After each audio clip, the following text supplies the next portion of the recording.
Sushma Nayal socio के अंतर्गत जो आज का विषय है वो है समाज या सोसाइटी। सोसाइटी सामाजिक अवधारणा या कंसेप्ट के अंतर्गत बहुत ही महत्वपूर्ण विषय है। जब हम सोशियोलॉजी या समाजशास्त्र के अर्थ को समझने का प्रयास करते हैं तो समाजशास्त्र का अर्थ है सोसाइटी का वैज्ञानिक अध्ययन करने वाला विज्ञान या समाज को वैज्ञानिक तरीके से पढ़ने वाला विषय या विज्ञान या शास्त्र। अब प्रश्न ये उठता है कि ये समाज क्या है। समाज लोगों के उस बड़े बृहद तंत्र या समूह का नाम है जहाँ की लोगों के बीच में आपस में सामाजिक संबंध, social relation, interaction, social mutual aid, पारस्परिक सहयोग, नियंत्रण, स्वतंत्रता, प्लूरलिज्म यानी कि विविधताएं पाई जाती हैं। किसी भी समाज की अपनी एक विशेष संस्कृति होती है और सामाजिक व्यवस्था होती है। इसी सामाजिक व्यवस्था और लोगों के सामाजिक संबंध से सोसाइटी या लोगों का बड़ा तंत्र विकसित होता है। तो चलिए आज समाज के बारे में समझने का प्रयास करते हैं।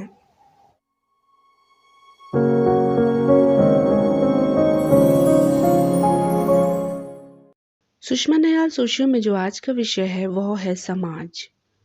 जब हम ये कहते हैं कि समाजशास्त्र समाज का वैज्ञानिक अध्ययन है, sociology scientific study of the society, तो जिस समाज की हम बात करते हैं उस समाज को समझना अत्यंत आवश्यक हो जाता है। समाजशास्त्र अगर समाज का वैज्ञानिक अध्ययन है तो फिर एक प्रश्न उठता है कि समाज क्या है। मैकाइवर और पेज की बहुत ही पॉपुलर बुक है सोसाइटी, जिसमें वह कहते हैं कि समाज लोगों का समूह है जिसकी अपनी एक निश्चित संस्कृति होती है। समाज एक ऐसे समूह के रूप में है जिसके पास एक व्यापक सामाजिक तंत्र या सोशल सिस्टम होता है। मैकाइवर और पेज मानते हैं कि समाज सोसाइटी रीतियों, कार्यप्रणालियों की अधिकार और पारस्परिक सहयोग की अनेक समूहों व विभागों की मानव व्यवहार के नियंत्रण व स्वतंत्रताओं की व्यवस्था है। यह सामाजिक संबंधों का एक जाल है। समाज हमेशा परिवर्तित होता है और इस सदैव परिवर्तित होने वाली जटिल व्यवस्था को ही सोसाइटी कहते हैं। इस तरह से स्पष्ट है कि मैकाइवर और पेज ने यहाँ पे मुख्य आधार जो बताए हैं वह बताए हैं कि समाज एक ऐसे तंत्र का नाम है जिसमें यूसेजेस, कस्टम, रीति रिवाज, प्रथा और संस्कृति होती है। समाज उस तंत्र का नाम है जिसमें एक प्रोसीजर होता है, कार्यप्रणाली होती है। दूसरा, समाज में अथॉरिटी है, अधिकार है यानी कि कानून है, आत्मनिर्भरता है। वहीं दूसरी तरफ म्यूचुअल एड है, पारस्परिक सहायता, और कार्यप्रणालियों का तात्पर्य यहाँ पे इंस्टीट्यूशन से है, संस्थाओं से है। बहुत सारे अलग अलग विभाग बने हैं और व्यक्ति अपनी आवश्यकताओं की पूर्ति के लिए संबंधित विभाग या डिपार्टमेंट का प्रयोग करता है। पर ऐसा नहीं है कि अथॉरिटी दे दी, लिबर्टी दे दी तो समाज नियमित रूप से गति करेगा। मैकाइवर पेज ने कंट्रोल ऑफ बिहेवियर के लिए मानव व्यवहार के नियंत्रण और नियंत्रक की भी बात की है, यानी कि समाज एक ऐसी व्यवस्था का कतई नाम नहीं है जहाँ की पूरी स्वतंत्रता, आज़ादी या फिर अथॉरिटी दे दी जाए, लिबर्टी दे दी जाए। अगर ऐसा हो तो समाज में हर व्यक्ति वही करेगा जो वह करना चाहता है और आवश्यक नहीं है कि हर व्यक्ति सही कार्य ही करेगा। इस लिहाज से, इस दृष्टि से, society is a system of usages and procedure of authority and mutual aid of many grouping and division of control of human behaviour and of liberties. Society is the web of social relationship and society always changing. समाज उस तंत्र का नाम है जिसमें एक procedure होता है, कार्यप्रणाली होती है। इस तरह से स्पष्ट है कि मैकाइवर और पेज ने यहाँ पे मुख्य आधार जो बताए हैं वह बताए हैं कि समाज एक ऐसे तंत्र का नाम है जिसमें यूसेजेस, कस्टम, रीति रिवाज, प्रथा और संस्कृति होती है। लोगों के व्यवहार को नियंत्रित करने के लिए कंट्रोलिंग अथॉरिटी है और वह कंट्रोलिंग अथॉरिटी का नाम है इंस्टीट्यूशन, चाहे वो कानून है, परिवार है, रिलीजन है, न्याय प्रणाली है, जुडिशियल प्रोसेस है। वहीं मैकाइवर पेज अपनी परिभाषा में मेंशन करते हैं कि ऐसा भी नहीं है कि समाज लोगों के व्यवहार को नियंत्रित करने के लिए बहुत सारे इंस्टीट्यूशन बना रहा है और लोगों को आज़ादी और स्वतंत्रता नहीं दे रहा है। जो संस्थाएं आपको लिबर्टी दे रही हैं वही संस्थाएं आपको कंट्रोल भी करती हैं। परिवार है, कानून है, जुडिशरी सिस्टम है, कॉन्स्टिट्यूशन है, यह सभी जो संस्थाएं हैं वह व्यक्ति को बहुत सारे राइट भी देते हैं, नियंत्रित भी करते हैं एवं उन्हें अपने जीवन को जीने की पूरी स्वतंत्रता या आज़ादी भी देते हैं। समाज एक ऐसे तंत्र का नाम है जहाँ एक और आपके व्यवहार को स्वतंत्रता दी जाती है, आज़ादी दी जाती है, फ्रीडम दी जाती है, वहीं आपके व्यवहार को नियंत्रण भी किया जाता है। मैकल पेज यह भी मानते हैं कि प्लूरलिटी ऑफ इंडिविजुअल्स, व्यक्तियों की बहुलता या अधिकता समाज की विशेषता होती है। छोटे से समूह को हम समाज नहीं कह सकते हैं, वह प्राथमिक या द्वितीयक समूह तो हो सकता, लेकिन जब सोसाइटी की बात हो रही हो तो समाज की विशेषता है उसकी बहुलता। अलग जाति, अलग धर्म, अलग ऑक्यूपेशन, अलग भाषा, अलग सोच, अलग विचार के लोगों का तंत्र सोसाइटी कहलाता है। समाज में social relation, social interaction, social group, social institutions पाए जाते हैं। अतः समाज की यह विशेषता है कि यहाँ एक तरफ पारस्परिक सहयोग है, स्वतंत्रता है, वहीं दूसरी तरफ व्यक्ति के व्यवहार को नियंत्रण करने के लिए बहुत सारे एजेंसी, संस्थाएं हैं।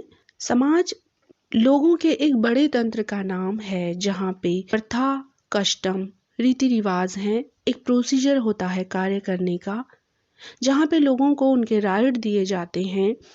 साथ ही व्यक्ति को एक तरफ स्वतंत्रता दी जाती है और दूसरी तरफ उस स्वतंत्रता से दूसरे को नुकसान न हो, इसलिए व्यक्ति के व्यवहार को नियंत्रण करने के लिए भी बहुत सारी एजेंसीज हैं। वहीं सोसाइटी में प्लूरलिज्म होना बहुत अनिवार्य है। लोगों की अधिकता और बहुलता ही किसी समूह को समाज में कन्वर्ट करता है। ऐसे किसी सामाजिक समूह को भी सोसाइटी नहीं कहा जा सकता जहाँ के इंटरेक्शन नहीं है, सोशल रिलेशन नहीं है, डिपार्टमेंट नहीं है, ग्रुप नहीं है, प्राथमिक और द्वितीयक समूह नहीं है, संस्थाएं नहीं हैं, एक दूसरे से सहयोग या म्यूचुअल एड नहीं बना पा रहे हैं। ये सभी विशेषताएं किसी भी बड़े तंत्र को सोसाइटी बनाते हैं। अगर इन विशेषताओं में से कोई भी विशेषता नहीं है तो वो लोगों का एक बड़ा तंत्र या समूह तो कहलाएगा, लेकिन समाज नहीं कहलाएगा। असल में समाज ऐसे बड़े समूह का नाम है जहाँ ये सभी विशेषताएं होती हैं और होनी चाहिए। अतः समाज लोगों का एक समूह है जिसकी एक निश्चित संस्कृति होती है। समाज एक ऐसे समूह के रूप में भी है जिसके पास एक व्यापक सोशल सिस्टम है, जिसमें मानव की मूलभूत आवश्यकताओं को संतुष्ट करने के लिए आवश्यक सामाजिक संस्थाएं, सामाजिक समूह, समितियां, सोशल रिलेशन डेवलप होते हैं।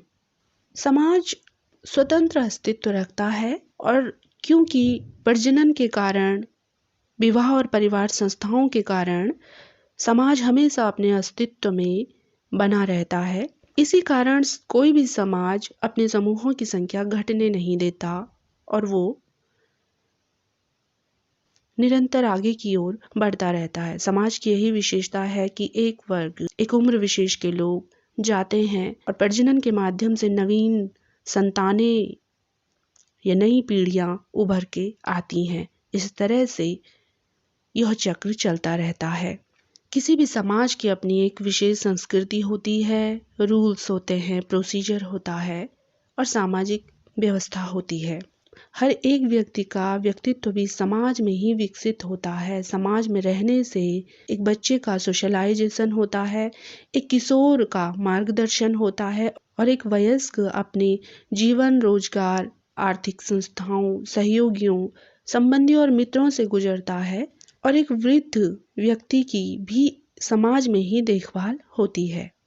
इसीलिए समाज को एक व्यवस्था भी कहा जाता है, एक तंत्र के रूप में भी देखा जाता है। इस तरह से प्रत्येक व्यक्ति का जो व्यक्तित्व है, पर्सनैलिटी है, वो समाज में ही डेवलप होती है। लेकिन ऐसा भी नहीं है कि समाज पर व्यक्ति ही निर्भर करते हैं। समाज भी असल में व्यक्तियों के माध्यम से ही स्ट्रक्चर होता है, संरचित होता है। समाज का जो ढांचा है वो लोगों के ही माध्यम से आगे चलता है, यानी कि लोगों का तंत्र ही तो समाज बनाता है या समाज बनता है। और समाज में ही लोगों का या व्यक्ति का अस्तित्व निर्भर करता है।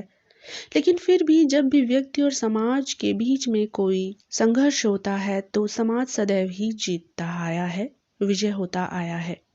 हाँ, कुछ युग पुरुष और विशाल व्यक्तित्व वाले लोग हैं जो समाज को बदलना भी जानते हैं और वो एक वैज्ञानिक और तार्किक दृढ़ दृष्टि से समाज की किन्हीं कुप्रथाओं को बदलते भी हैं। लेकिन सामान्यतः जो देखा जाता है, समाज के नियमों को फॉलो करना व्यक्ति के लिए अनिवार्य हो जाता है। यदि ऐसा नहीं होता है तो समाज ऐसे व्यक्तियों की निंदा करता है, बहिष्कार करता है और इसी डर की वजह से अक्सर जो व्यवहार हम करते हैं, जो बातचीत हम करते हैं, जो पहनावा हमारा रहता है और तौर तरीके व्यवहार के रहते हैं, उनके पीछे कहीं ना कहीं समाज की मजबूती इस तरह से रहती है कि हम कहते रहते हैं कि समाज क्या कहेगा, लोग क्या कहेंगे।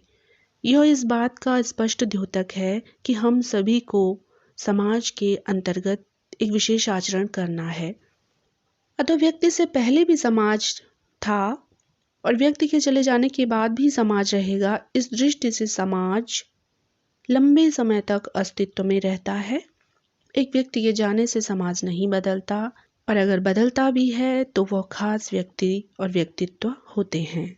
इस तरह से लोगों का ही बड़ा तंत्र समाज या सोसाइटी बनता है और समाज एक अमूर्त व्यवस्था का नाम है जिस व्यवस्था से व्यक्ति का जीवन प्रभावित रहता है और व्यक्ति एक दूसरे लोगों से उसी व्यवस्था से जुड़े हुए रहते हैं। इसी जुड़ाव और इसी ताने बाने से लोग आपस में जुड़े रहते हैं। इसीलिए मैकायर और पेज समाज को सामाजिक संबंधों का जाल कहते हैं।